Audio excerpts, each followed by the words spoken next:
The hum of the dishwasher was the soundtrack to my quiet evening. Ember, my wife of 10 years, was upstairs supposedly working on a presentation. I swirled the last of the Cabernet in my glass, the rich scent of familiar comfort in our meticulously renovated kitchen. We had poured our hearts, souls, and a hefty chunk of our savings into this house. It was our dream, a testament to our shared future. Or so I thought.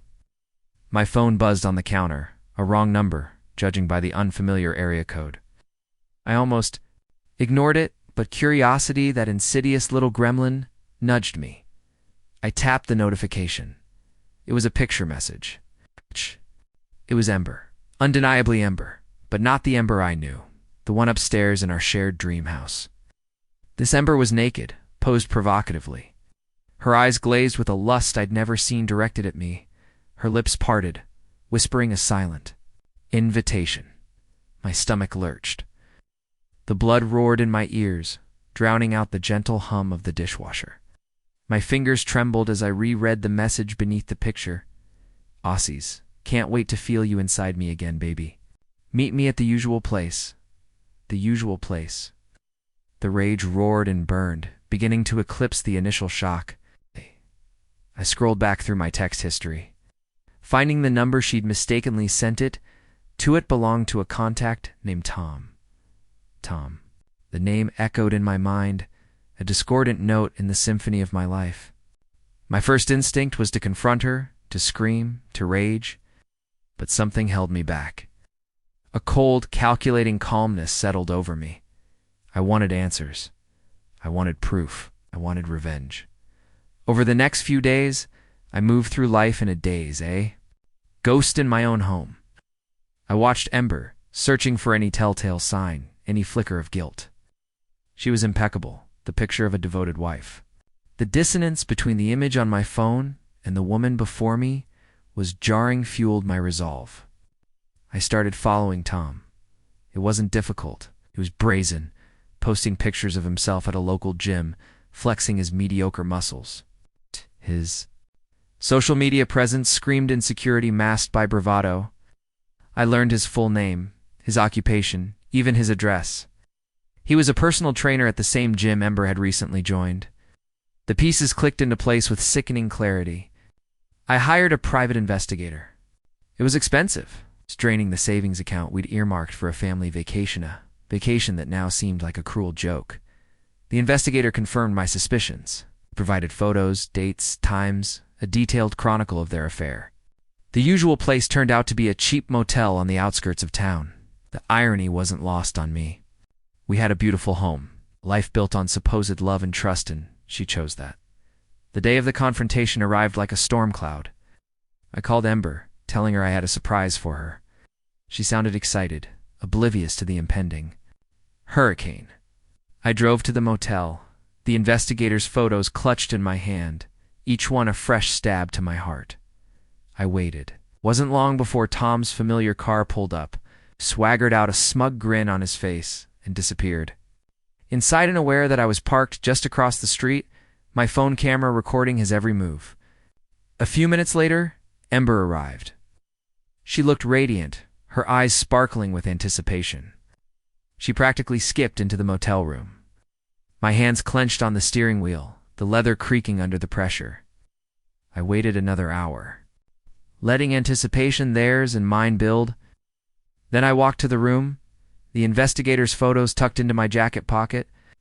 I knocked. The muffled sounds of hurried movements came from within. The door opened a crack, revealing her face flushed, her hair disheveled.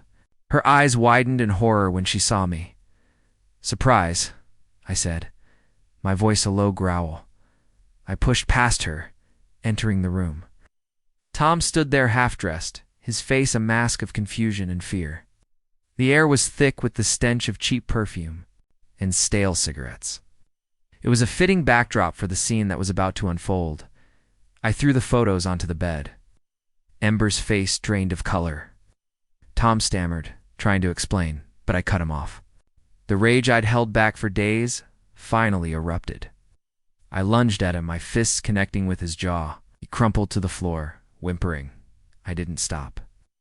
Each punch was a release, a small measure of retribution for the betrayal that had shattered my world. Ember screamed, begging me to stop, but I couldn't. The pain was too raw, too deep.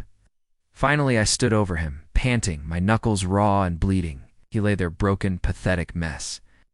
I turned to Ember, my voice trembling with a mixture of rage and grief. "You disgust me," I spat. This is what you chose over us? Over our home? Over our life together?" She sobbed, her words choked with guilt and fear. "I'm so sorry." "Sorry," I laughed, a hollow, empty sound. Sorry doesn't even begin to cover it. I walked out of the motel room, leaving them in the wreckage of their sordid affair. The drive home was a blur. I felt numb, detached, as if I were watching someone else's life unfold. The next few weeks were a whirlwind of lawyers, paperwork, and the painful dismantling of our shared life. Ember tried to apologize, to explain, but her words were meaningless. The trust was gone, shattered beyond repair. To house, once our dream, now felt like a prison. I sold it, taking only what was rightfully mine. I cut all ties with Ember, refusing to let her back into my life.